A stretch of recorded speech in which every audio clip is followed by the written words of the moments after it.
Welcome back to Prospect Channels TV. My people, we don't come back again with another Ubunge update. Right now, I want to talk about all the trending things in Nigeria. We want to start with Nnamdi Kanu versus Nigerian government. Nnamdi Kanu, would soon be released by the grace of God with the way the whole thing is going right now. But according to this news, the Igbo leaders, especially Igbo governors, they are now restless that Nnamdi Kanu is going to be released. Are you not seeing what is happening? Before now, Nigerians, especially the Southeasterners, always call their leaders, you people should step up, in requesting Nnamdi Kanu's release. At least ask the Nigerian government to for political solution in this matter instead of trying Nnamdi Kanu in the courts. You understand? All of them just, feeling like Nnamdi Kanu has become their worst enemy. But you see, man not be God.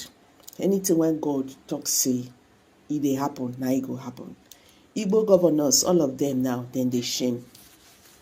You understand? All of them, then they shame. You go watch this video.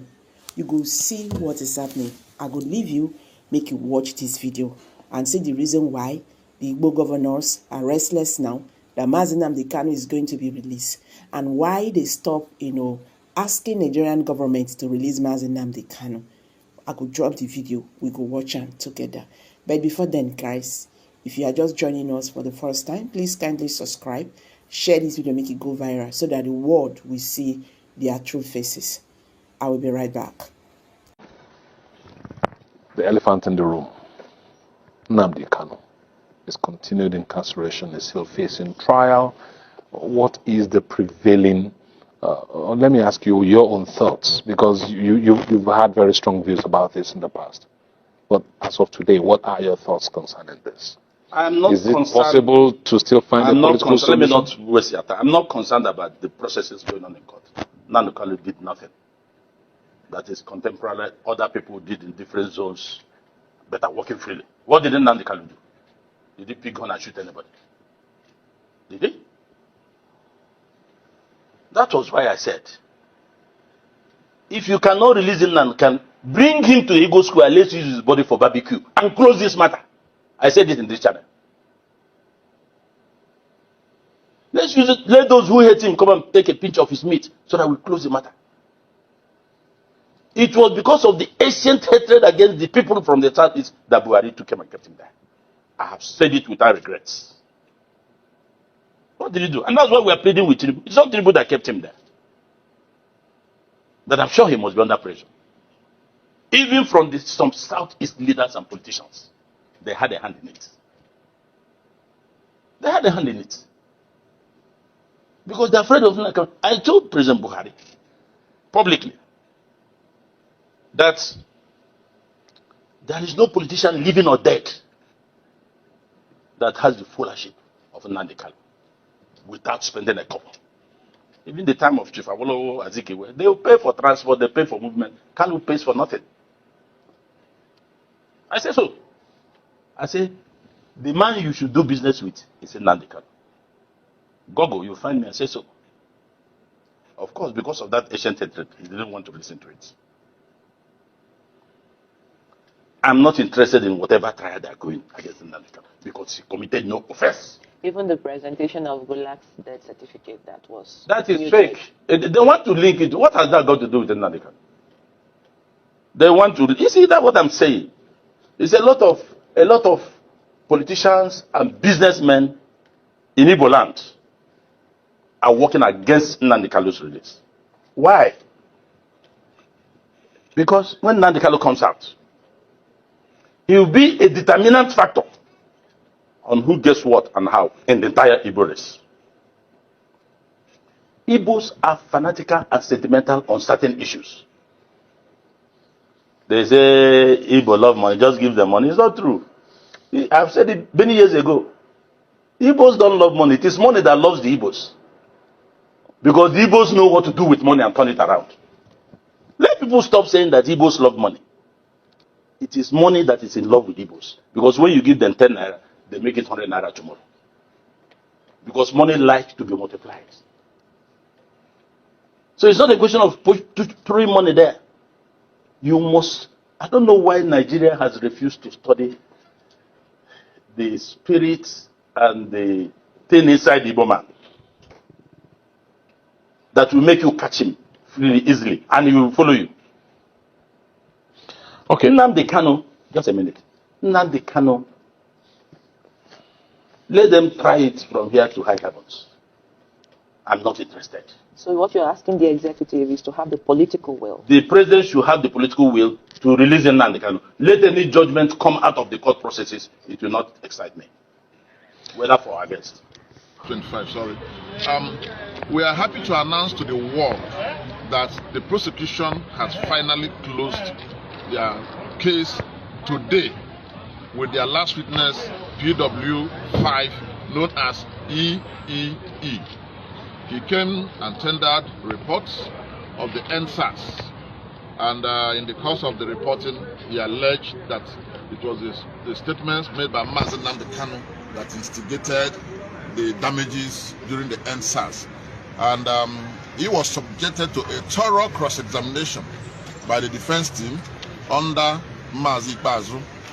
And as God will have it, we are happy to announce to you that so many things went wrong with his report, including the fact that not even the signature of the chairman or the name of the chairman or the secretary of the report of the committee he claimed to represent was found in the entire report.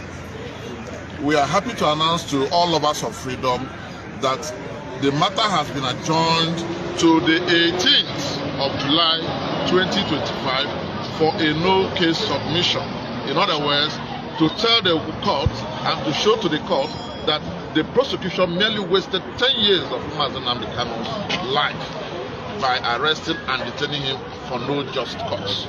So we are happy. We have very short time within which to work. We are going to utilize that very short time and make sure we deliver on our mandate. And our mandate is to provide sufficient defense for Nnamdi Kanu. Thank you and God bless you. All right. Thank you. Thank you very much. Yes. Well, I am very excited to be here as always, even though, as usual, the DSS prevented me from entering the courtroom. But I'm a living witness to history. The first time Mazi was abducted from Kenya and brought here, I was in court to warn them that, in fact, I was one of the few people that came here as soon as they did their kangaroo arrangement, that this case is not going anywhere, and that there's no way, it doesn't matter how long it takes, it's going to end up the way it started, as nothing, and it will end up as nothing, because there's nothing that can stand up on nothing. The foundation of this was malice. It was a suppression of a section of Nigerian people and a violation of the fundamental right of a Nigerian British citizen who was abducted from another country, brought here without due process and detained indefinitely, even presented from having open and fair trial, which we have seen all over the time. As a matter of fact, today we already had an altercation with the DSS preventing people from moving around here. But you know, they started by blocking everywhere. Now they are tired, they can't even block half of the road because you cannot stop an idea whose time is come. And this is what we want them. And I'm glad that they are reaching the dead end that we have predicted. The dead end is that there will be a no case submission. In fact, I would have an issue with the lawyers if I were to be involved, because there's no need to even file a no case submission in a case that never existed in the first place. But you have to do your own legal work. And let me use this opportunity to also appreciate all the lawyers and all the people who have stood in solidarity with Nnamdi Kanu. I've said it that if I'm the last person that will stand with him, I will stand with him. Now mine is not political. In fact, the most unpopular political decision to take in Nigeria is to stand with Nnamdi Kanu. So if you want to win an election, you know who to stand with, which is the federal government. But I'm not doing this to win an election. I'm doing it for the freedom of our people everywhere we might find ourselves. And I believe that if Nigeria is going to become one, it has to be on the basis of justice. We cannot be suppressing a section just as the rest will flourish and think that you can go home to rest. And you have seen it now. Even those people who never believed Nnamdi Kanu a few years ago, they have seen it with what the Fulani herdsmen are doing, killing hundreds of people. They are doing it also in the southeast. They killed in Ebonyi, they killed in Enugu, they are killing in Edo, they are killing in Kogi, they are killing people across the country. Imo, yes, there was some killing.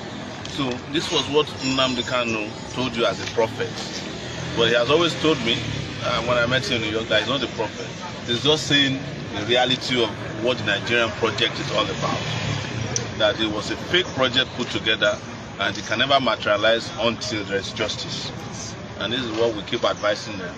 The interesting thing was that there was even a time in 2019 that they charged me secretly with him. I filed a charge here that I connived with him to kill some policemen.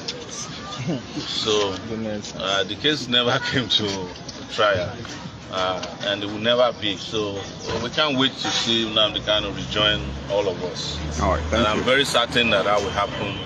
It's just a matter of time. Yeah. And it doesn't matter how long they do their case, which I never believed. All right, guys, you've all heard it now. And what is about to happen, in a few weeks' time. Thank you for this coming out here. Please kindly subscribe, share this video, and don't forget to like. Bye for now.